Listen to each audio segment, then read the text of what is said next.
Hello everyone, Melanie here with CGL Recruiting, and today we're going to be talking about your networking skills. Now, a lot of people stress when it comes to networking, and it's not something to be stressed about, but I am going to give you a plan today that you can follow, which will help you get your networking skills right where you need them to be. So if you have not subscribed yet, please consider doing that now. If you have not connected with me on LinkedIn, please feel free to do that.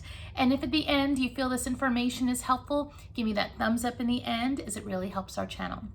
Now, everything we're going to talk about today is going to be based on Stephen Covey's The 7 Habits of Highly Effective People.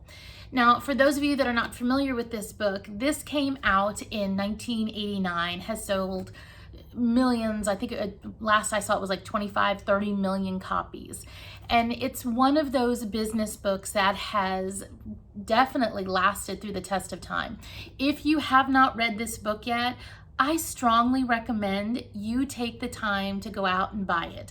The good thing is it was so popular, if you can't afford to get it through a regular, new bookstore, there are lots of options out there where you can get this secondhand for pretty cheap, and it will definitely be worth the money that you invest in it. So I'm going to be kind of reviewing the different parts of it, just trying to show you how you can apply them to networking today. But I still do recommend, if you haven't read it, take the time and go out and read this whole book. I really think you'll enjoy it. So let's dig into networking. Now, of course, this book is split up into 7 habits, and I'm going to show you how those 7 habits will help you become a better networker. So the 7 habits are split into kind of 3 sections. The first 3 are all about independence. The next 3 are all about interdependence. And the last one is about continual growth. So we're going to focus first on the first 3. So let's take a look at the first habit, and that is be proactive. Now, when you're looking at networking, it is something that's not going to happen by you just sitting behind your desk applying for jobs. You actually have to be proactive about how you're going to approach your networking.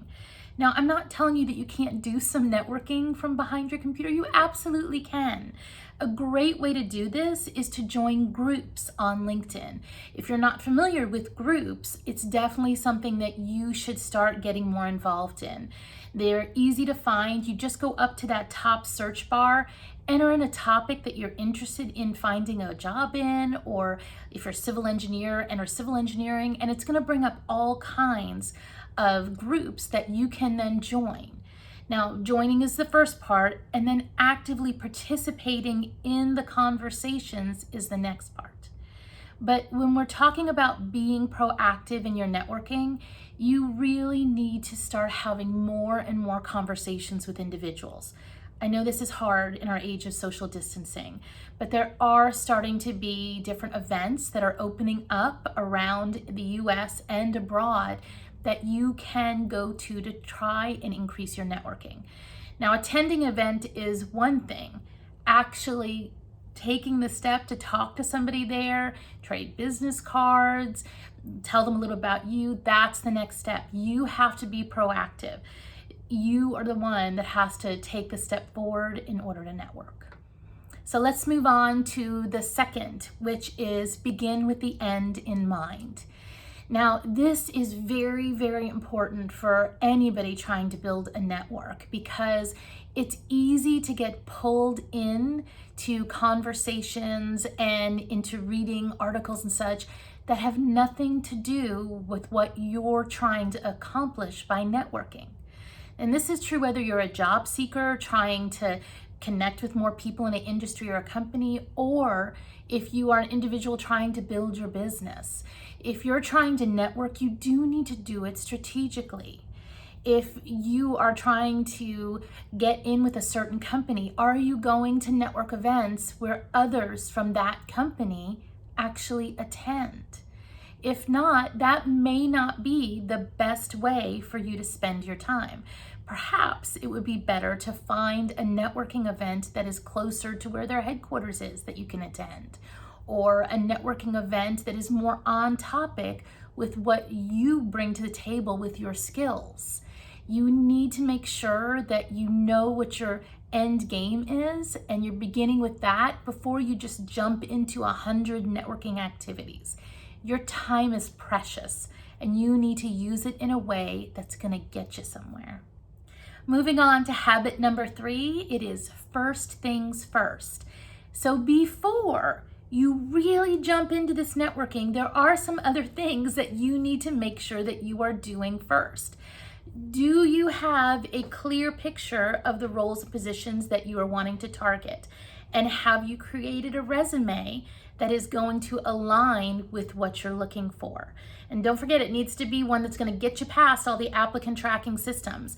We have a video that covers this. So if you haven't watched it yet, please go off and watch the 2020 preferred resume format. It will get you past those applicant tracking systems. Having a resume is not enough. You need to have a cover letter, which you can also utilize that data for your cover email, your your thank you note after you do an interview or you meet with somebody. You need to have that already created. And because you're going to be doing networking, you need to have your elevator pitch done.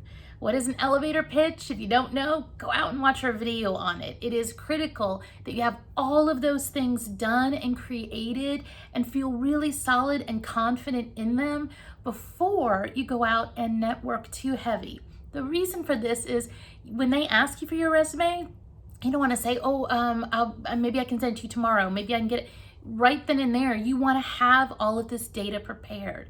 It also, the process of putting this all together is going to help you feel secure that you know what your strengths are and you know what your experience that you bring to the table that's fabulous and can easily tell people about the wonderful things that you're going to help them bring to the company. So please make sure you have all of those pieces first. Do that first before you actually start going out and meeting with people.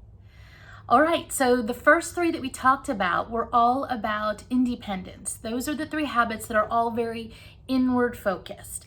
And the next 3 we're going to talk about is the ones that are classified under interdependence. So let's start with the first one of the next set, which is habit number 4, and that is think win-win.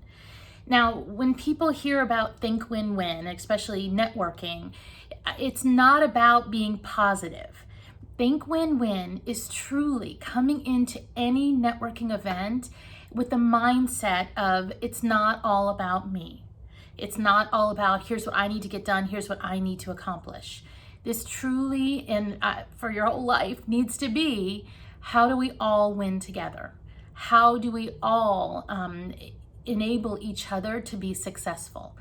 And so if you're going to go into any type of networking conversation, whether it's digital in a LinkedIn group or some other shared online forum, or if it's in person in a networking, you truly need to get good with and be able to embrace that this needs to be a win for everybody that's involved. Okay, let's move on to habit number 5. And that is seek first to understand, then to be understood. Now let's talk about how we actually put this into play when we're networking. So you're both, if you're in a face-to-face, you probably both have some type of elevator pitch or some type of information that you usually share when you come to a networking event. So what I want you to really try to do, if you can, as a job seeker especially, is to let the other person go first. Now, you can't make this awkward, right? If they come up to you first and they say, so tell me about you, don't say, oh, wait a minute, I want to know about you first. So we don't want it to be awkward. But if you have the opportunity, it is better to seek first to understand that other person before you try to get understood. And here's why this really will be transformational for your networking. If you are able to get somebody to tell you information about them first, you want to be able to, at the end of it, synthesize that information down to a very 2 main points. And that is, why is that person here and what are they trying to get accomplished? And the second is, how can I help them potentially? Now, you want to be careful during a networking event. You don't want to just give answers. Oh, well, you need to do this, you need to do this, you need to do this. What I recommend you do is after the person has had an opportunity for them to talk about themselves and you're getting to those 2 questions, parrot the information that you heard back to them. And you're going to do this by saying, oh, so what I heard is, that you are a salesperson working with blowout preventers in the following region of Texas. And then the second part is, and so you're looking for more customers in this area, specifically on this side. Is that correct? And what that does is it builds a relationship with the person by fulfilling the need to be heard. You want to build that rapport with somebody you're trying to network with. And when they understand and hear that you took the time to actually go through and listen to what they said and actually understand what they're hoping to get out of this, they are more likely to then pause and truly listen to you when it's your turn. They're going to listen and give you the same, oh, so I hear you're doing this and you're looking for this. And then you have a jumping off point for the 2 of you to have further conversations. So I know you don't always get to go second, but if you have the opportunity, it is always best to start the conversation with your networking, not with, let me tell you about myself and let me tell you about all the great things I can do. But to start it with hi, it's nice to meet you. Can you tell me a little bit about yourself and what you do and why you're here today? It will definitely help you be understood more later on. So moving on to our next habit is habit number 6, which is synergize. Now, when we say synergize, a lot of people say, oh yeah, we want to build and do something new. That's not what this habit means. This habit doesn't mean 1 + 1 = 2. It is trying to take 1 + 1 and equal 20. So when you get to this habit, if you've done a good job listening to the other people that you're networking with, and they've done hopefully a good job listening to you, this is not about you getting what you want and them getting what they want and staying separate.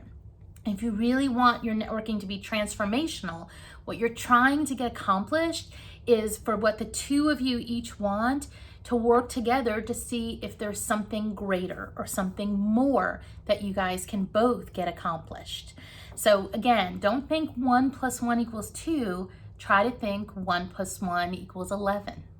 So that brings us to habit number 7. And habit number 7, some people believe, is the one that is most impactful on an individual. And that is to sharpen the saw. So networking is in some ways a living, breathing entity. And the best way for you to get better at it is to do it more often. Sharpen the Saw is all about continuing to build your skills in an area. There's several groups that are out there, like Toastmasters, that work on building skills for individuals on public speaking. Well, the same way that those different organizations do that, you need to consider doing this and sharpening the saw on your networking skills. So what are some ways that you can do that? Well, 1, ask for another job seeker to listen to your pitch. Find somebody that you don't know as well as the people you see or talk with every day. Somebody out on LinkedIn saying, hey, would you like to work on our networking together? And we can each give each other some pointers or just get the practice. Anybody that you can practice that type of information, your elevator pitch, whatever on, the better you are going to be at it. Now, I'm not trying to make you be so rehearsed that it sounds like you're reading something off of, well, I am this, and I'm this. That's not what we're looking for. You have to be authentic. If people feel like you're just reading from a script, it's never going to work. But practice does make perfect. Stretch yourself out, network in ways that, you might be a little bit more uncomfortable with. If you're that introvert, do a little bit more every day and it will get easier. So if you would like to practice your elevator pitch with me, I recommend you go out onto LinkedIn. You are welcome to put a post out there on LinkedIn and you can tag me in that post. and say, hey, Melanie, here's my elevator pitch. Give me some feedback. And as long as you do the little @ symbol and then Melanie Woods and make sure that I pull up, it'll tag me and notify me. And then I can reply on LinkedIn, hopefully get you some other visibility and also give you some feedback on your elevator pitch. Thanks so much for watching. If you feel like this data was helpful, please do give me that thumbs up in the end. It does help our channel. And if you can share this with other job seekers, that would be great, because that's the reason we're doing all this. We are with you. We are trying to help as much as we can. And again, just to make sure everybody sees it, if you have not bought this book, The 7 Habits of Highly Effective People by Stephen Covey, well, I've told you how I recommend people apply it to networking. This book is full of great information, and I highly recommend it for anybody who is looking for a great read. Thanks again for watching, and I'll see you next time.